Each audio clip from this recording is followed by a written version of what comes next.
I pay homage to the Buddha. I pay homage to the Dhamma. I pay homage to the Sangha.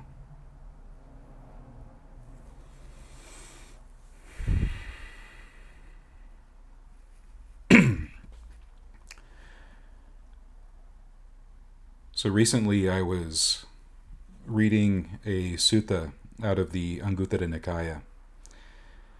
And this one is the Bharata Sutta. And this is one of the ones that I find interesting because it's one of the examples of the Buddha giving a talk to like a non-human being. Bharata is an asura king. The asura are like sometimes translated as like titans or demigods or even demons. And in India, they're believed to be spirits that live in opposition to the devas, to the gods.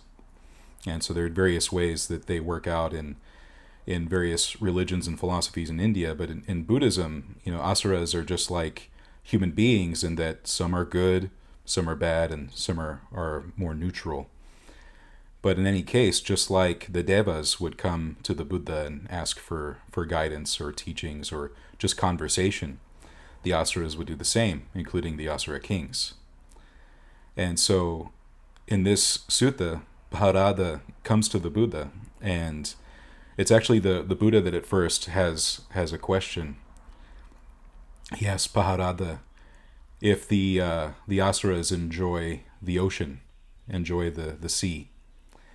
And Bharata answers, "Oh yeah, of course. The asuras love the sea. The ocean is wonderful." And Bharata goes on to great length in all the various ways that the ocean is wonderful, a delight, a source of joy.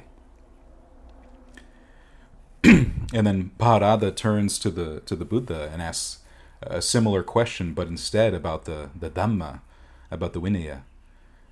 Is that a source of joy for the religious community? And as it turns out, the Buddha says, "Oh, actually, it's much like the things you said about the ocean, about the sea."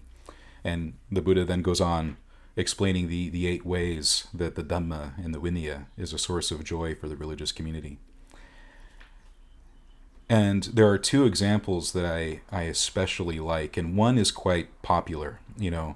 For those of us who've been studying Buddhism for a while, we might be familiar with the example given that like the Dhamma is like the ocean, where the ocean has the singular taste, that of salt.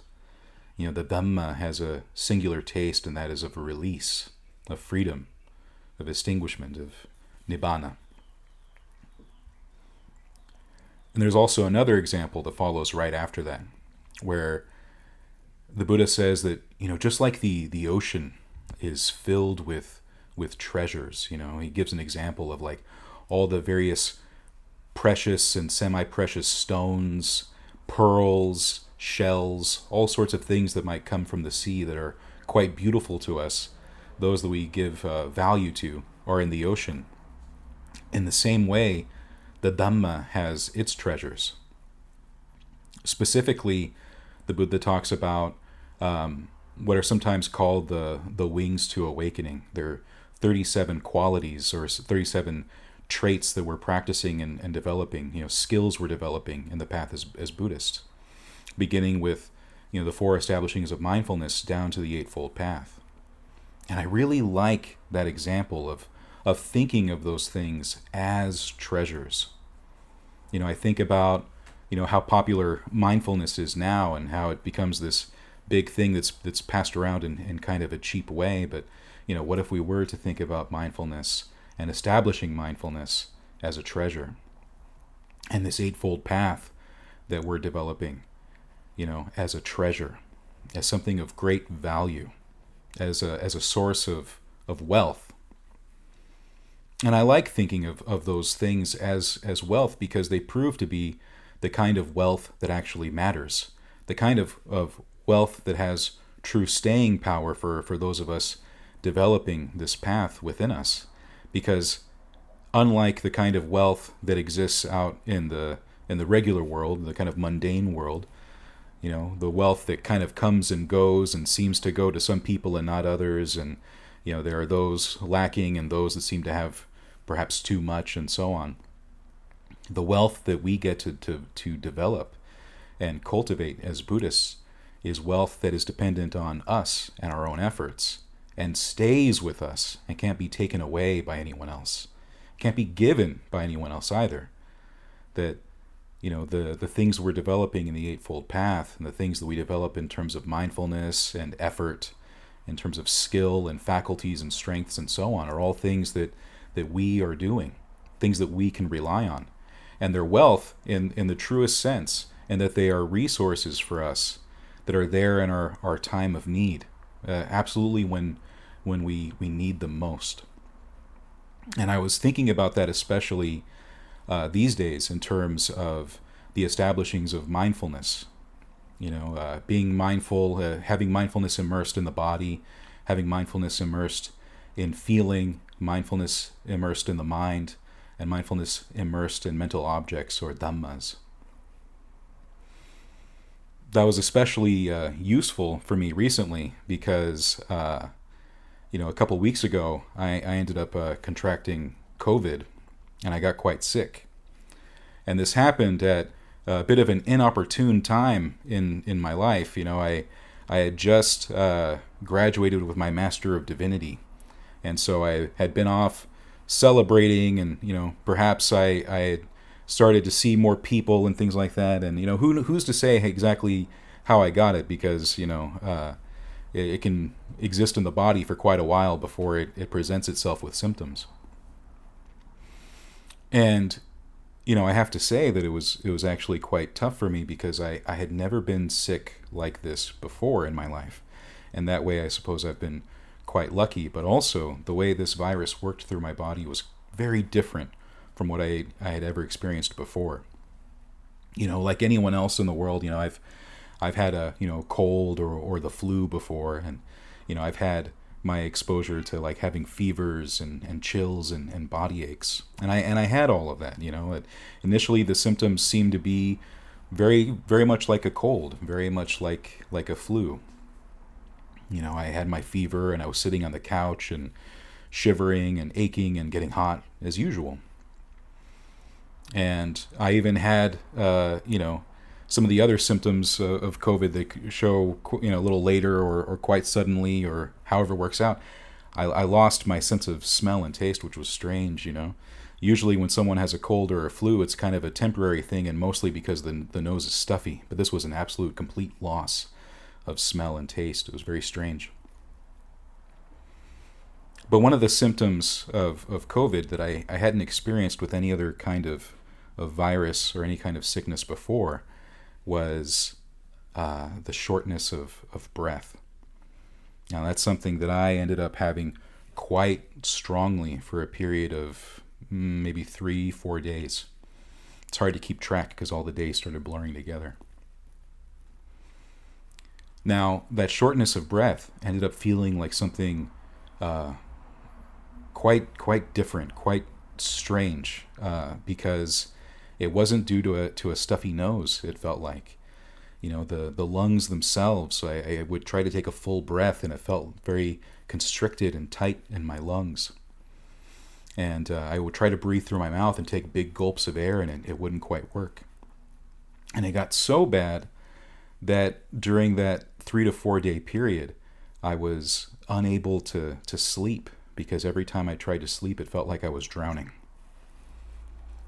So one night in particular, I got out of bed, because there was really no use in staying in bed. Came out to the living room in my home, sat down, and tried to meditate. And in the midst of that meditation, I was continuing to have that feeling of drowning, of suffocating. And I began to worry, like, ooh, how serious is this going to be for me? Now, I don't want to make anyone think that I was in any danger. I was the whole time checking on my blood oxygen level. And the healthy range of blood oxygen is anywhere from 95 to 100, and it's only if it starts going lower than that then it's time to become concerned. And during this whole period, as I was continuing to check my blood oxygen, it never dipped below 96. And most of the time it was between 98 and 100. So having that evidence, I knew that my body was getting the oxygen it required. But essentially, this virus, the way it was attacking me, I ended up feeling as if essentially I were being waterboarded. I was having the sensation of drowning without actually drowning. And so when I was trying to meditate, I had to make use of skillful mindfulness to really, really meditate in a special way. Those of you who've known me for a while know that my object of meditation is the breath. And throughout my whole life, breathing has been pretty easy. I've never been someone with asthma. I haven't had any breathing issues. I typically don't get sick in a way that affects my breathing. And so here I was with this acute shortness of breath, this sensation that I could not fully breathe. And yet my body was getting the oxygen it needed. And I needed to remind myself of that. And so that's what I mean about having to apply mindfulness in a particular way. We often assume these days that mindfulness is simply awareness, just being aware of things as they are. And, I got to tell you that if that were my approach to mindfulness, I would be aware, just even more acutely aware of what I already was aware of, which was the sensation of drowning, the sensation of suffering, this feeling of suffocating. And so I couldn't approach my meditation, my mindfulness of breathing, as simply being aware. And, lucky enough, the way the Buddha would teach mindfulness, he did not teach it as simply bare awareness. In fact, when the Buddha would talk about mindfulness, he always talked about it in terms of three qualities, one of them being mindfulness. He would always talk about it in terms of ardency, alertness, and mindfulness. Mindfulness itself, not simply being aware, because that would fall under being alert, but rather to keep something in mind, to keep things in mind, including the teachings, including the Dhamma. So that meant that as I sat there that night, as I felt like I was suffocating, I had to apply ardency and alertness and mindfulness. I was ardent in the sense that I was actually bringing real determination to the meditation. I was sitting there with real effort to develop good qualities. I was there sitting with real determination to keep my mind on the breath, despite the breath being very difficult. I also had to apply alertness and realizing that even though the lungs themselves were having this sensation of suffocation, this sensation of drowning, the body itself was still getting all the oxygen it required. This kind of alertness was important because in the traditions I've studied, when we practice mindfulness of breathing, it's not simply the sensation of the breath as it comes through the nose or the lift and fall of the diaphragm, but learning to feel the sensation of breathing, the energy of the breath throughout the entire body. Some people describe it as like a humming sensation, a vibrating sensation. For me, it tends to be a sense of vitality, the sense that every cell in my body is continuing to breathe, this process of bringing in oxygen and feeding on that oxygen and expelling carbon dioxide and feeling that energy travel through the whole body. And it is a sense of feeling alive. And so that meant that my alertness couldn't rest simply on my nose or on my lungs or on my diaphragm, but I had to expand that awareness to include the whole body, to feel the breath all the way down to my toes and my fingertips, to reside in my body and feel the breath as it traveled through.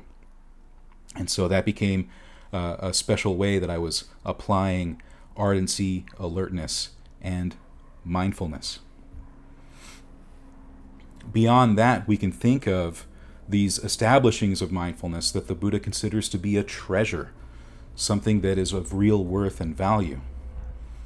It meant that as I was meditating, I was not only meditating on the sensation of breath, but I was meditating immersed in the body itself, feeling everything from the top of my head down to my toes. And I was also immersed in the feeling tones of my meditation. That meant that I was trying to be aware of the feeling of pleasure, the feeling of dissatisfaction, the neutral feelings in the body, pleasure, pain, and neither pleasure nor pain as it existed in the body. And I got to tell you, when I started applying it this way, it was very fascinating to watch the way this was traveling through my body, because we might assume that because I had this feeling that night, this feeling of suffocation, that was the only feeling I was having. But that turned out to not be true as I looked at my body, as I looked at the feelings traveling through my body, that there were places that were at ease, that were peaceful, that even felt pleasurable. And I was able to bring my attention to those places, to reside in those places, and come to a fuller awareness of the way I was feeling, and to nurture that, to not simply be aware that there were places in my body that were pleasurable, but to actually use that as a place to rest, as a place to find nourishment in, so that I was not suffering so acutely as I sat there that night. Beyond that, I was also aware of what was going on in my mind, because having not been through something like this before, to not have this acute sensation of shortness of breath, I sat there with a lot of feelings emerging in the mind. I could feel the panic there as I struggled to breathe. I could feel the sensations and the thoughts that accompanied them, the feelings that accompanied them. The thoughts of worry, of whether or not I would get better, of whether or not this moment in my life would end. But I could also see the way my mind responded to my ability to shift over to the pleasant sensations in the body, and my ability to reside and rest on those points as they existed. And I could then at that point find areas in my mind where I was able to rely on that sense of peace, that sense of rapture, that sense of bliss, and that sense of calm.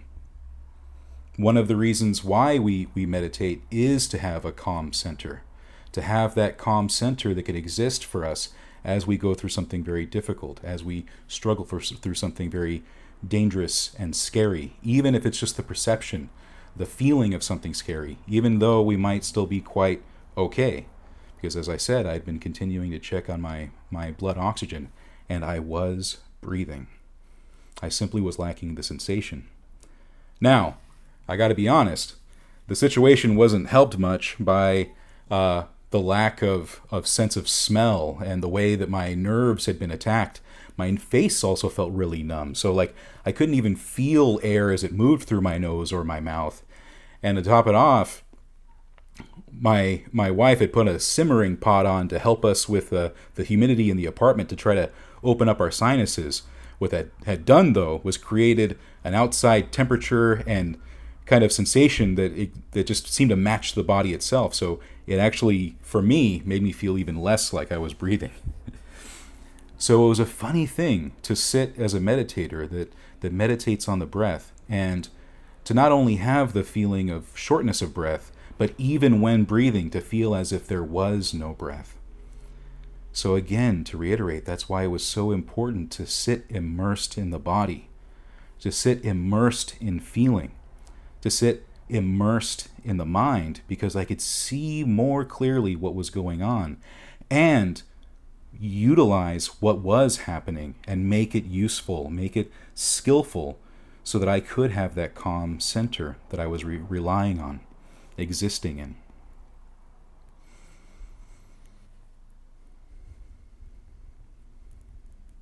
Now, that night eventually did pass, but it didn't pass with any sleep.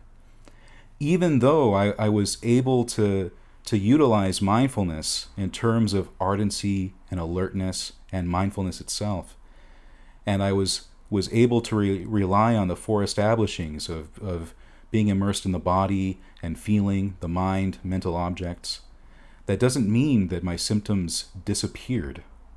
I didn't miraculously get better that night. And I still wasn't able to sleep that night. But I was able to do something that allowed me to rest that night, that allowed me to get through that night. And then eventually the sun did rise. And eventually my wife woke up to keep me company. She was also sick with COVID, but at least we were sick together. And as I went through that, and as I utilized that, these establishings of mindfulness, I could really see how they are treasures. They are a treasure, a kind of wealth, a kind of resource that I was able to use. Now, I couldn't avoid sickness, because sickness is inevitable. It's simply a matter of time. But I also wasn't powerless in the face of my sickness either, in the face of this feeling, this sensation, as my body was being attacked by a virus. Now, I think about how many people have had the same virus within the last couple of years. And I think about all the various ways that people suffer with old age and sickness and death. And so I can only think that there must be some way in which this is relatable to others today as well. Whether it is something that you felt in the past, or something that you might feel now in the present, or something that might happen for you in the future. And certainly it will in the future. There might be some good in sharing this experience that I had. Some way that it might be applicable to you. And at the very least, some way of helping or showing, being modeling or exempling. There's so many ways I could try to say the same thing. The fact that these things that we develop aren't simply just fanciful philosophies or just a spiritual way of thinking, but have real world application. A real way of minimizing our suffering in this very moment, even as we try to develop ourselves towards enlightenment, towards liberation, towards nibbana. That when we actually do put these things into practice, as we face life's challenges, we end up finding what the Buddha called a pleasant abiding here and now. And so by putting that into practice, I was able that night and the nights that followed until I started to improve, to have a measure of a pleasant abiding in the present moment, despite all the things that I was feeling, despite the ways I was hurting.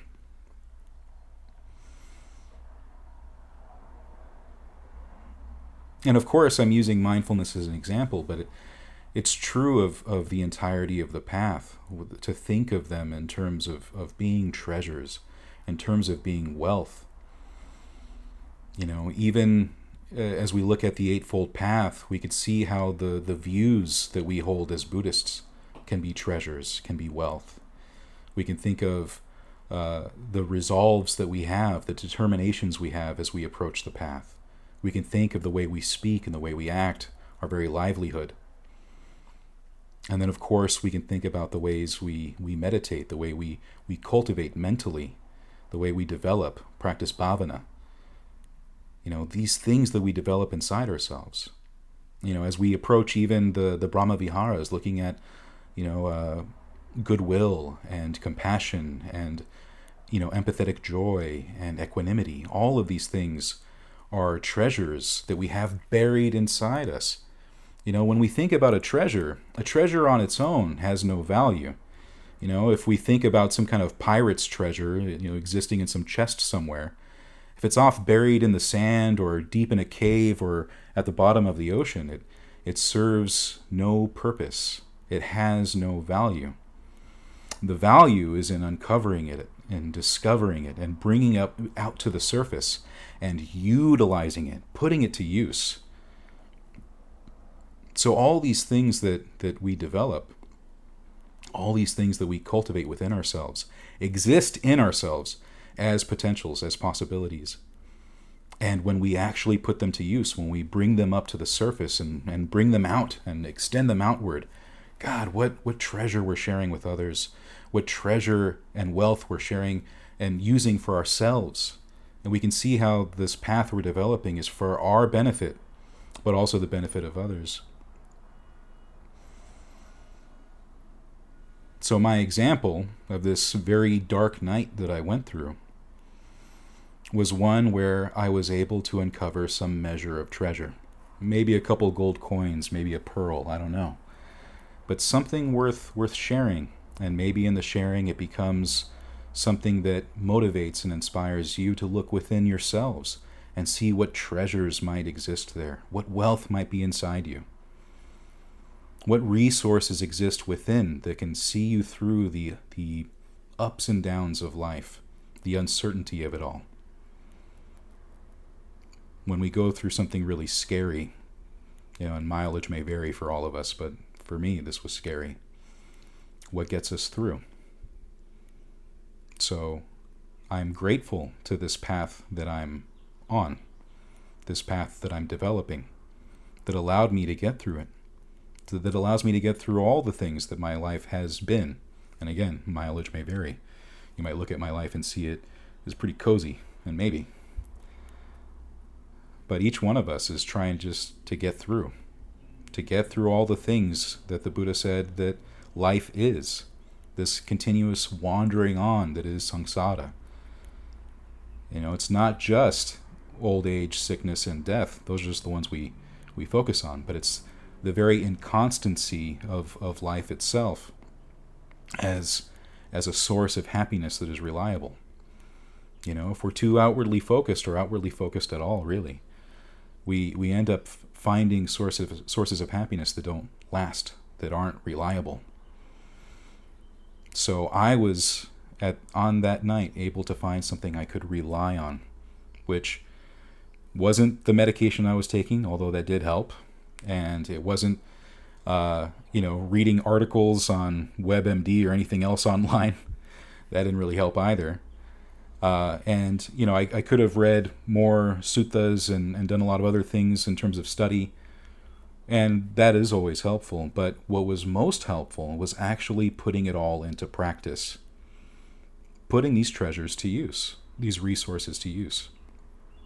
And I find as time goes on and I continue developing this path that's when it becomes really fruitful. That's when I see the benefit of this path, is putting it into practice. And again, I've been using mindfulness as an example, but this goes for every part of the practice.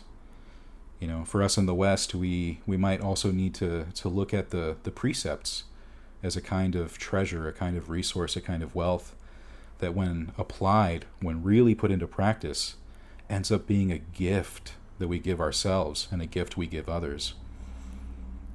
And so I could say more, but I think I'd just be reiterating the same points. In either case, I do hope that what I shared today acts or is a motivation, an encouragement to look within and see what resources you have developed or exist as a potential that you can continue to develop. Something that really is useful, which really is reliable, which really does lead to a measure of calm, of peace and happiness, even right now, as we continue on the path. Thank you so much for listening.